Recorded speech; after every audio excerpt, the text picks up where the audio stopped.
très bel après-midi de Première Ligue au cours de laquelle beaucoup de choses se sont passées quand même. On va essayer de parler de tout ça dans cette vidéo. Déjà, j'espère que vous allez bien et que chacun de vous se porte très bien également. Surtout en cette période un peu délicate quand même au Cameroun où il y a beaucoup de tensions en l'air, je vais dire ça comme ça. Comme je le disais déjà la dernière fois, nous n'avons pas intérêt, personne de nous n'a intérêt à ce qu'on mette ce pays à feu et à sang parce qu'on aurait beaucoup, chacun de nous beaucoup, mais alors beaucoup à perdre et on reculerait encore certainement de beaucoup d'années. On peut avoir des choses à exprimer, on peut avoir des mécontentements à exprimer, mais je suis de ceux qui pensent qu'il y a des moyens beaucoup plus efficaces pour pouvoir le faire sans nécessairement mettre le pays à feu et à sang. Et pour ça, chacun a forcément un rôle à jouer, que ce soit nous les gouvernés ou les gouvernants, ceux qui sont au pouvoir. Je pense que chacun a son rôle à jouer pour qu'on ne puisse pas mettre ce pays à feu et à sang. La dernière fois à Marois, on a eu le décès d'une enseignante, décès tragique d'une enseignante pratiquement à la fleur de l'âge. C'était déjà un décès de trop. Donc, je pense pas que quelqu'un de nous a besoin qu'on ait pire que cela. C'était un décès déjà de trop, donc on n'a pas besoin d'en arriver à d'autres décès. Que chacun de nous puisse jouer sa partition en cette période-là et que tout puisse se passer dans de meilleures conditions, vivement. Donc, cela dit, on va revenir au match. Au match, il y a eu pas mal de matchs cet après-midi et cette ouverte déjà cet après-midi-là par le match Chelsea-Sunderland, match au cours duquel Chelsea concède malheureusement une défaite qui est un gros coup d'arrêt quand même parce que Chelsea était sur une très bonne lancée depuis un moment, 4 victoires consécutives, toutes compétitions confondues. Malheureusement, aujourd'hui, face à Sunderland, qui est un promu, qui est c'est une très belle dynamique aussi. On va revenir dessus après. Chelsea concède malheureusement cette défaite-là et perd 3 points très importants pour pouvoir déjà se positionner dans cette course au titre-là. Chelsea qui a, comme je le dis certainement depuis le début de saison, je trouve quelques lacunes défensives quand même. Le deuxième but que Chelsea encaisse aujourd'hui, je trouve que la paix défensive aurait quand même pu mieux faire. Je vois pas comment il cale l'attaquant de Sunderland cale le ballon face à deux défenseurs, notamment Chaluba et Tosin Rabiot, attend pratiquement 30 secondes le temps que un de ses compères d'équipe puisse remonter et qu'il se retourne pour pouvoir faire facilement cette passe-là et le joueur n'a plus qu'à ajuster simplement Sanchez dans les goals. Je trouve que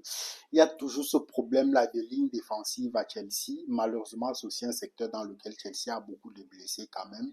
Et où, mais ça ne justifie pas qu'il puisse avoir autant de lacunes dans cette zone-là précisément. C'est un problème que je trouve que Chelsea doit pouvoir régler. Et le problème même, c'est qu'au fil des matchs, tu as l'impression qu'il y a toujours des choses qui ne sont malheureusement pas résolus, des problèmes qui ne sont pas résolus dans ce compartiment de jeu-là, principalement cette paire défensive-là, parce que au niveau des latéraux, je pense que ce problème, il se pose moins, que ce soit avec Cucurella ou de l'autre côté, que ce soit Rhys James ou Malo Gusto, mais la paire défensive de Chelsea a le deuxième but qu'ils encaissent aujourd'hui pour pouvoir concéder cette défaite-là, pour moi, c'est un but qui est assez problématique quand même.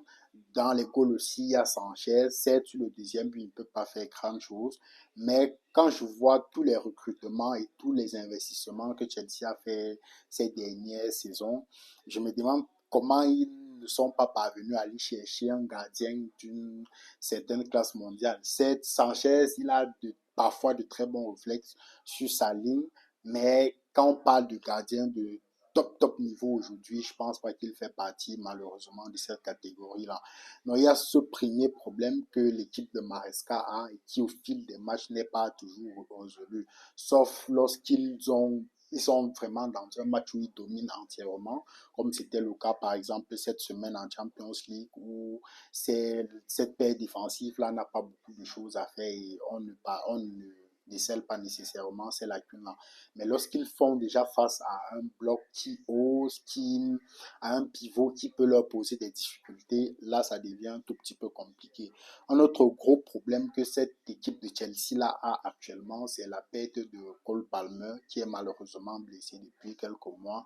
Et donc, devant, ça manque un tout petit, même pas un tout petit peu, ça manque beaucoup de créativité derrière les attaquants. Enzo Maresca a essayé il a testé beaucoup de joueurs dans ce rôle-là de numéro 10 derrière les attaquants pour pouvoir jouer le rôle de distributeur, pouvoir déclencher cette dernière passe-là ou cette dernière passe qui peut faire la différence. Il a testé notamment João Pedro dans ce registre-là, mais jusqu'ici, João Pedro peine à convaincre dans ce positionnement-là. Je trouve que ça demande un peu plus de technique que ce que João Pedro a aujourd'hui. Il n'a malheureusement pas les réflexes d'un 10 à ce poste-là précisément.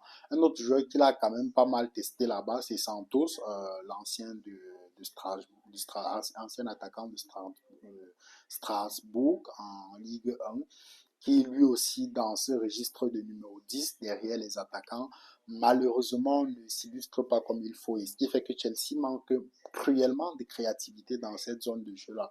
Ils vont avoir vont avoir beaucoup la possession de balles, mais dans les 30 derniers mètres, c'est toujours un peu difficile parce que cette créativité-là, justement, qui venait d'un Cole Palmer manque effectivement et vraiment justement son retour parce que jusqu'ici, ce problème-là peine à être résolu. Dans certains matchs, il a même essayé de faire jouer comment j'ai dit, Fernandez, autant pour moi, un peu plus haut, et en faisant souvent jouer un double pivot, peut-être Malo Gusto, Caicedo, ou un double pivot Malo Gusto, James, et faire monter l'Argentin Fernandez un peu plus haut.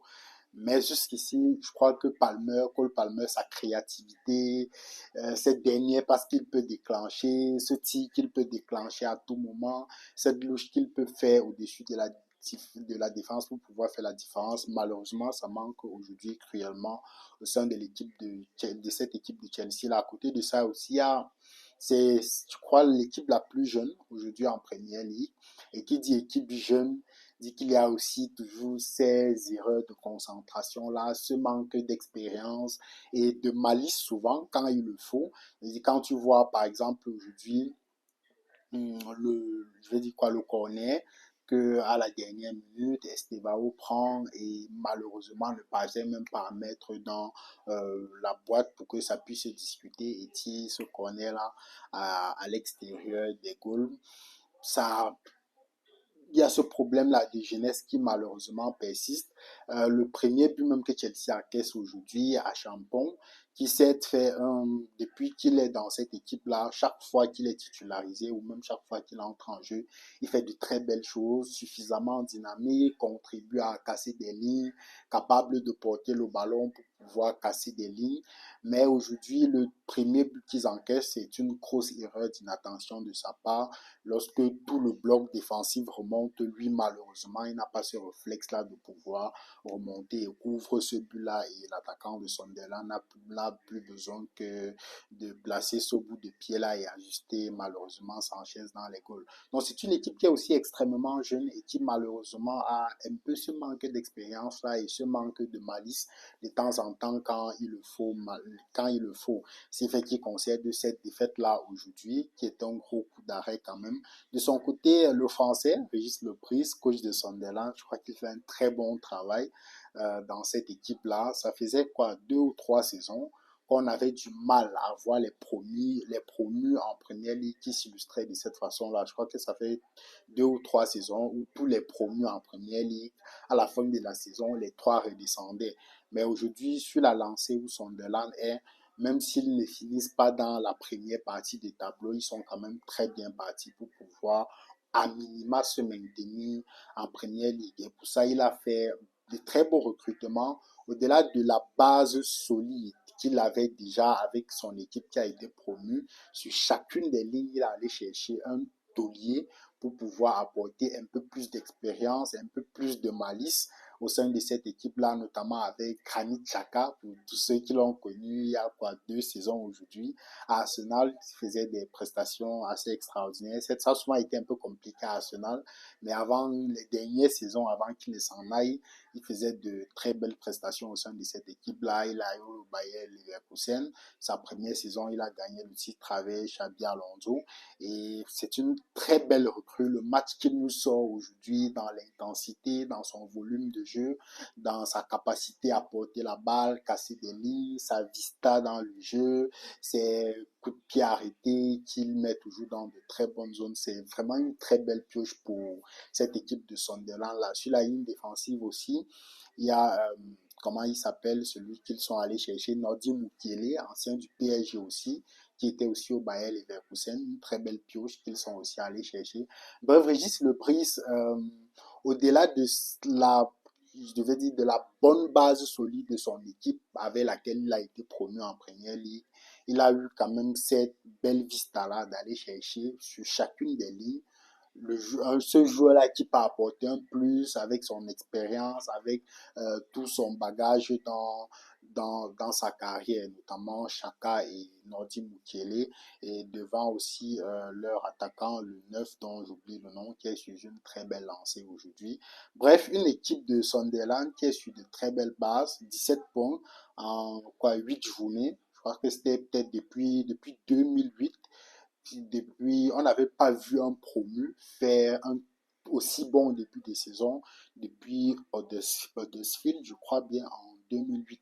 Pour dire que ils sont sur une très belle lancée, comme je le disais tout à l'heure. Même s'ils ne finissent pas dans la première partie du tableau, ils sont sur une très belle lancée pour pouvoir rester en première ligue. S'ils parviennent à traverser la phase de ça, parce que c'est souvent là-bas que on peut perdre le titre facilement, on peut se faire reléguer assez facilement cette période-là du Boxing Day en Angleterre.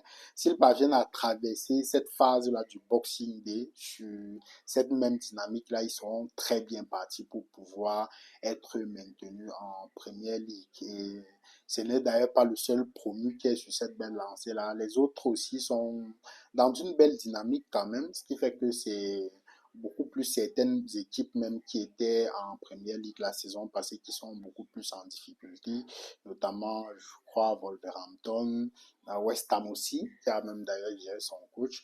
Et les promus sont plutôt sur une bonne dynamique et surtout Sunderland avec son coach Régis Lebris, le français, que je trouve qu'il fait un très bon travail au sein de Sunderland. En tout cas, on aura l'occasion d'observer tout ça et de voir un peu ce que ça donne d'ici la fin des saisons.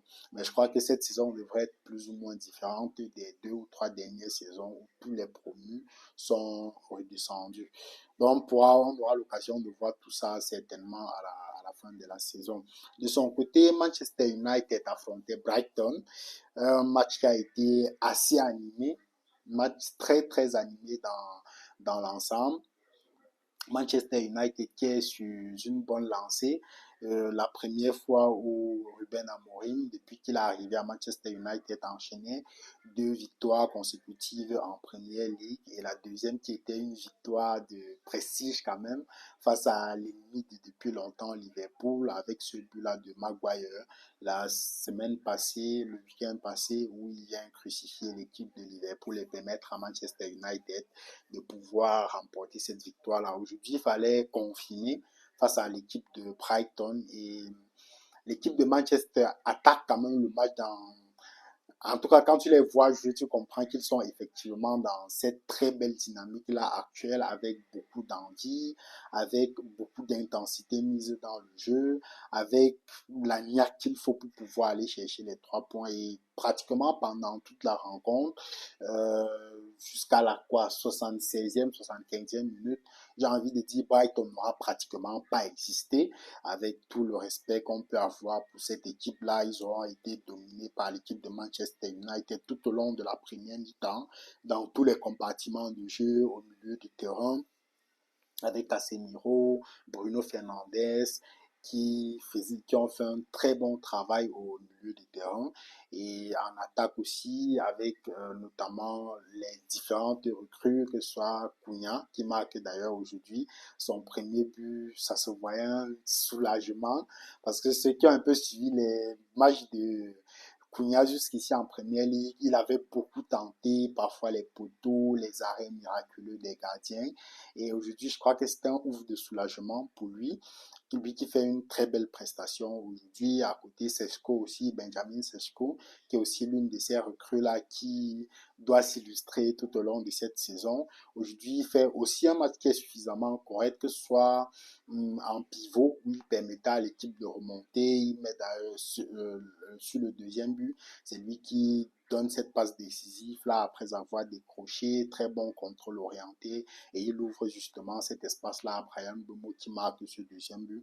Bref, une ligne défensive, offensive autant pour moi qui s'est très bien illustrée aujourd'hui, un milieu de terrain qui a globalement bien tourné jusqu'à pratiquement la 76e minute comme je le disais tout à l'heure où Ruben Amorim fait ce double changement là qui aura un tout petit peu plombé l'équipe, notamment avec l'entrée de Kobe Mainoo et de Dorgu qui, je crois, je crois, le jeune Ivoirien ici, Amad Diallo et Casemiro, je pense bien. Ce double remplacement-là a fait un tout petit peu sombrer l'équipe parce que les remplaçants ont eu un peu de mal à entrer dans le jeu, que ce soit Dorgu. Quand il entre première action, il commet cette euh, bêtise plus ou moins. Surtout que quand tu regardes bien l'action, Minté sur son contrôle, c'était pratiquement impossible qu'il reprenne ce ballon. Heureusement d'ailleurs pour lui, il ne prend pas un carton rouge dessus parce qu'il n'y avait plus une occasion nette de but qui a été annulée. Et derrière, Welbeck marque un très beau coup franc d'ailleurs pour Brighton. Et à partir de ce moment, l'équipe de Manchester United commence un tout petit peu à retomber dans ses travers. Et je me dis, ils peuvent se faire remonter pendant pratiquement 7 à 10 minutes. Ils ont un tout petit peu la tête sur l'eau.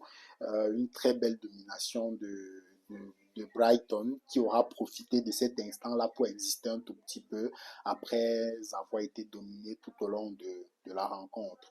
Donc, heureusement, directement dans la foulée, il y a ce but-là de Brian Domo qui directement met fin à tous les espoirs malheureusement de cette équipe de Brighton. Brian Domo qui aura fait une très belle prestation aujourd'hui. C'est dans l'effort, les matchs précédents, c'était déjà hyper intéressant ce qu'il proposait en termes d'efforts, dans sa capacité à faire les efforts, dans sa capacité je vais dire quoi, parce que Brian Domo, c'est plus un joueur de profondeur. Quand on le lance en profondeur, c'est souvent un peu difficile de l'arrêter. L'une des preuves, c'est son dernier but le week-end passé face à Liverpool où il tombe, il voit que son équipe a l'avantage, il s'élève, Virgil van Dijk est en train de trottiner, il passe devant lui et marque ce but-là. D'ailleurs, on va revenir sur Liverpool tout à l'heure. Donc, il faisait déjà beaucoup d'efforts et aujourd'hui, il marque ce très beau doublé-là, de très beau but aussi. Le premier où il ferme le pied au dernier moment et malheureusement, le gardien de Brighton ne peut pas faire grand chose. Et voilà, deux beaux buts de Brian Bemo. C'est bien qu'il soit dans cette forme, mais il doit rester dans cette forme jusqu'en novembre parce qu'en sélection, on aura notamment besoin d'un Brian Bemo en très grande forme face à l'équipe du Congo lors de ces barrages compliqués qu'il faudra jouer dans, dans la zone Afrique. Malheureusement, à côté de Brian Bemo, Carlos Baleba, qui est un peu dans le dur actuellement quand même, aujourd'hui il ne fait pas un mauvais match, mais comparé au Carlos Baleba de la saison passée, qui rayonnait, qui avait cette capacité-là à faire les différences, qui avait cette capacité-là à faire des prises de balles vers l'avant, qui avait cette capacité-là à casser les lignes. Aujourd'hui, ce début de saison, Carlos Baleba un tout petit peu un peu dans le dur.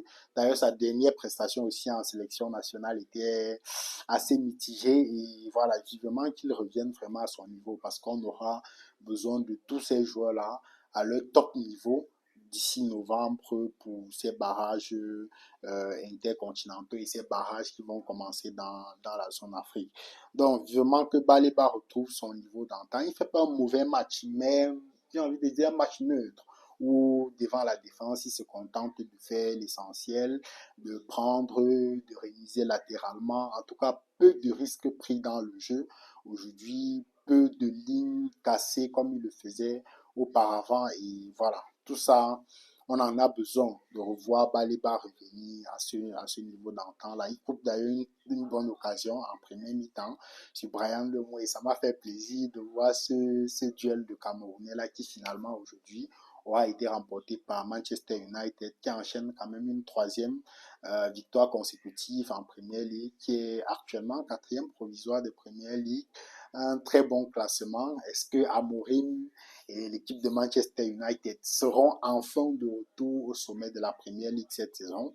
On aura l'occasion d'observer tout ça, mais je crois que le principal objectif, ça doit être pouvoir définir déjà dans le top 4 ou le top 5 pour pouvoir se qualifier pour la Ligue des Champions, parce que c'est quand même un peu trop ambitieux de viser le titre, quoique on ne sait jamais, on verra ce que ça donne. Mais je reste un peu sceptique. Je trouve que dans ce dispositif de jeu, les pistons ont un peu trop de boulot à faire.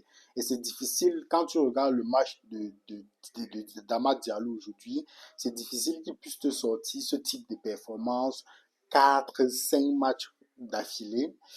Et surtout, sachant qu'en janvier aussi, d'ici décembre, il y a certains joueurs comme lui, comme Brian Bemo, qui vont aller à la CAN. Et là, il faudra, surtout dans cette période plus ou moins délicate là, du Boxing Day en Première Ligue, qui est une période souvent assez délicate.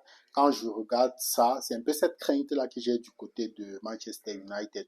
Avec ces pistons qui font un peu trop d'efforts, qui font que Amad Diallo devient aussi un peu moins, j'ai envie de dire quoi, moins vif. En tout cas, cet instinct de tueur, de buteur là devant la cage, il le perd. Dans ce rôle-là, il le perd de moins en moins, à force de faire les efforts aussi. Fait que lorsqu'il y a ce type d'occasion, il perd en lucidité et ça devient difficile de concrétiser les occasions.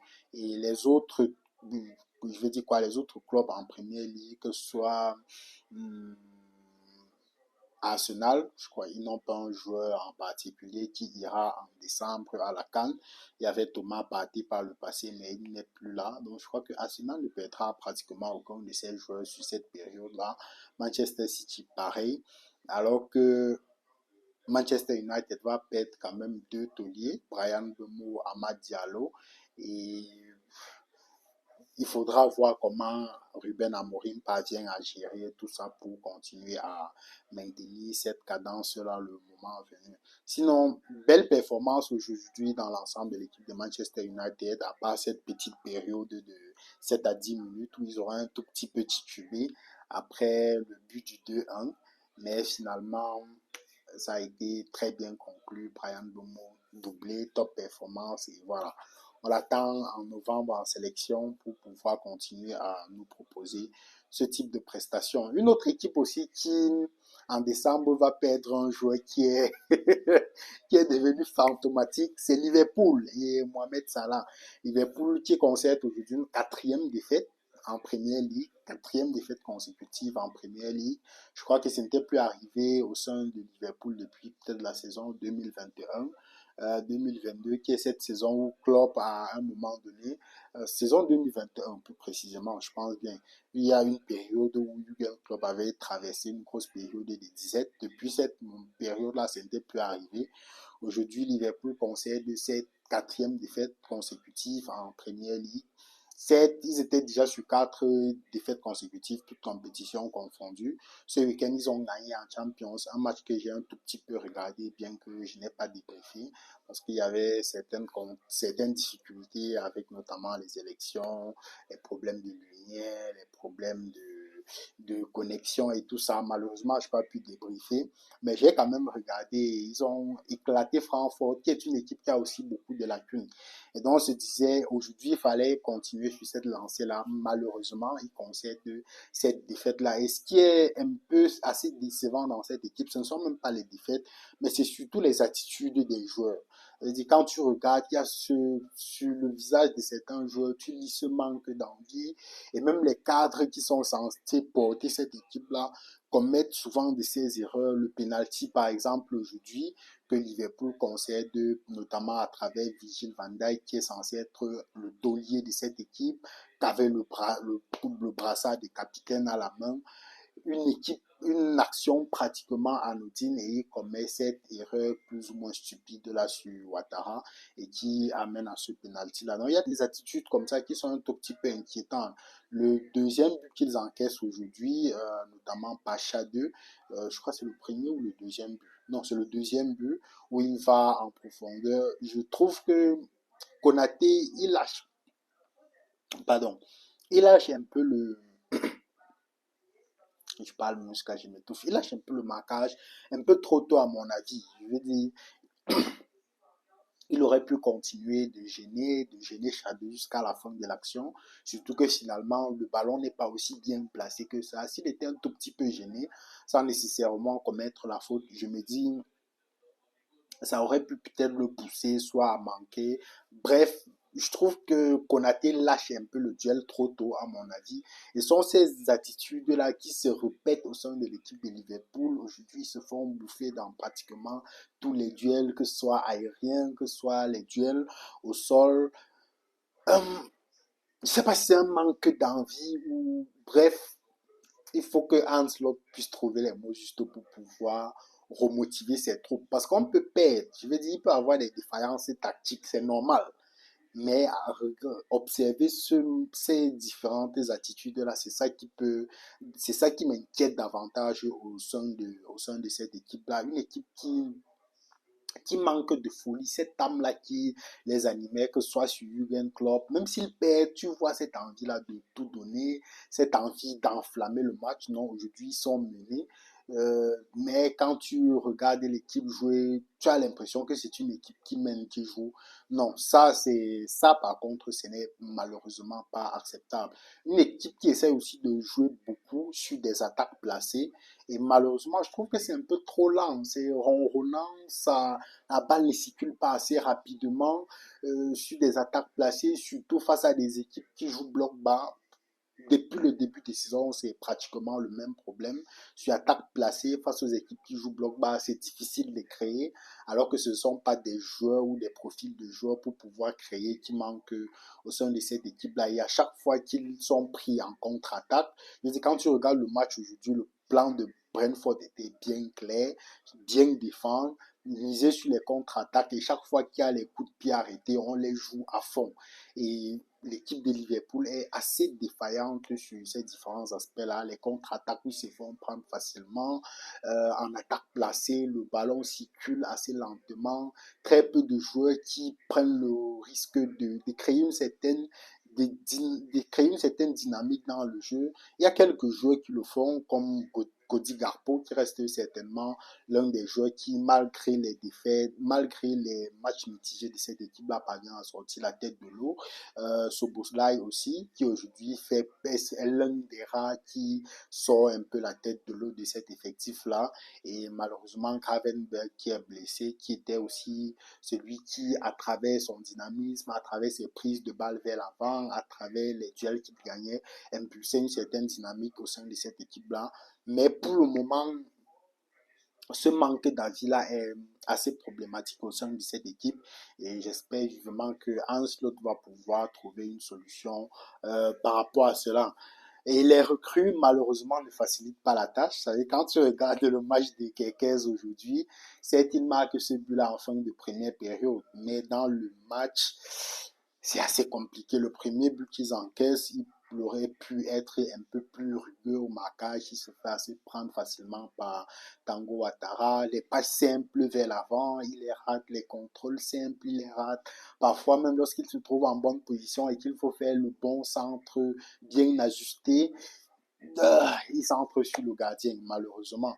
Et je continue de me poser des questions, particulièrement sur le cas de Kekes, parce qu'il y a des joueurs où, dans des équipes moyennes, sortent du lot. mais parfois n'ont pas nécessairement le potentiel pour jouer au sein des équipes d'un certain niveau en Europe. Et j'ai tendance à croire que Kekes sera ce type de profil-là qui est débrouillard, beaucoup d'efforts, beaucoup d'envie. Et ça faisait toute la différence à Bournemouth où il était, mais je crains qu'au sein de Liverpool, ce ne soit malheureusement pas suffisant et j'espère vivement me tromper. Mais j'ai du mal à le voir franchir un cap dans cette équipe-là. C'est-à-dire quand tu vois les latéraux de Liverpool d'antan avec Trent qui est aujourd'hui au Real, ou même Robertson lorsqu'il sort du banc, malgré le poids de l'âge, il est beaucoup plus pertinent que Kekes à mon avis. J'ai du mal à le voir réellement franchir un palier dans cette équipe-là et devenir ou de contribuer à faire de Liverpool cette équipe qui, il y a de cela quelques années encore, avec cette paire de latéraux qui faisait des merveilles en Europe. Et de l'autre côté, Bradley aussi, qui, lorsque Trent était présent, il faisait de très belles rentrées, même pas seulement des rentrées. Quand Trent était blessé, il faisait de belles prestations, mais depuis ce début de saison, il est aussi un tout petit peu dans le dur. Lui, c'est pas le talent qui manque parce qu'il nous a déjà montré qu'il est capable de faire des choses extraordinaires au sein de cette équipe-là. Peut-être c'est juste la dynamique globale de l'équipe qui fait qu'il soit aujourd'hui dans cette dynamique-là lui aussi. Mais une autre personne qui est assez fantomatique dans cette équipe quand même, c'est Mohamed Salah et ça commence à durer. Aujourd'hui, il fait un match fantomatique littéralement. Je ne sais pas s'il a même gagné un duel. Les 1 contre 1 face à Ayer, il ne passait pas, alors qu'il était au 1 contre 1. Ça veut dire qu'il n'y avait même pas de prise à deux, non. Mais à 1 contre 1, il peinait à faire la différence. Les balles, lui, peut accélérer, faire la différence. C'était compliqué, il perdait, n'en parlons pas pour les duels aériens. Bref, Salah est dans une phase assez compliquée quand même. Et c'est d'y marquer ce but-là qui est certainement l'action la plus difficile à réaliser. Il parvient à marquer ce but.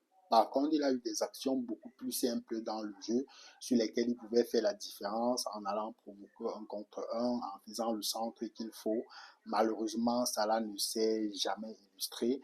Et je me disais qu'aujourd'hui, il avait beaucoup à prouver, surtout qu'en milieu de semaine, il a été mis sur le banc lors de leur large défaite lors de leur large victoire autant pour moi face à Francfort en Champions League. Bref, un Salah qui peine à trouver ses repères malheureusement au sein d'équipe là et qui aujourd'hui, à part ce but, fait un match qui est littéralement fantomatique. Du côté de Brentford, de très grosses prestations quand même. D'Anderson qui, malgré le poids de l'âge, continue de nous proposer des choses intéressantes. Kayode aussi qui aura fait un match monstrueux dans le volume de jeu, dans les efforts, dans bref, c'était une très belle prestation globalement. Et voilà, voyons voir ce que Liverpool nous propose pour les prochains matchs parce que je crois qu'ils ont un calendrier assez compliqué quand même. Crystal Palace, je crois, déjà en coupe en milieu de semaine, si je ne me trompe pas, Aston Villa le week-end prochain en championnat. Ensuite, le Real de Madrid et après, je crois, Manchester City, si je ne me trompe pas. Donc, dans les prochains jours, Ancelotti aura tout intérêt à remettre cette équipe-là sur une nouvelle dynamique pour ne pas sombrer totalement. Parce qu'encore, Crystal Palace, ce ne sera pas une équipe facile à manœuvrer. Aston Villa, ils ont fait un début de saison un peu compliqué, mais ils s'y reprennent progressivement. Le Real de Madrid, c'est actuellement, c'est pas l'équipe la plus flamboyante d'Europe, mais il faut pouvoir les manœuvrer. Et Manchester City qui est sur une bonne dynamique aussi. On va voir ça dans les jours à venir. Si Ancelotti parvient à aider à faire que cette équipe-là puisse sortir de la tête de l'eau et reprendre la dynamique du début de saison dernière. Parce que jusqu'ici, j'ai l'impression qu'ils sont restés sur leur forme de saison dernière qui était assez poreuse quand même, mais ils avaient déjà l'avantage d'avoir pratiquement acquis le titre. Donc, rendez-vous certainement dans un prochain débrief. Dites-moi vous en commentaire le match que vous avez regardé ce week-end en Premier League, ce que vous avez pu tirer de ces matchs-là, qu'est-ce qui vous a particulièrement marqué, peut-être des détails que j'aurais omis dans ce débrief. Et voilà, on se donne rendez-vous dans un prochain débrief. Prenez soin de vous. Peace.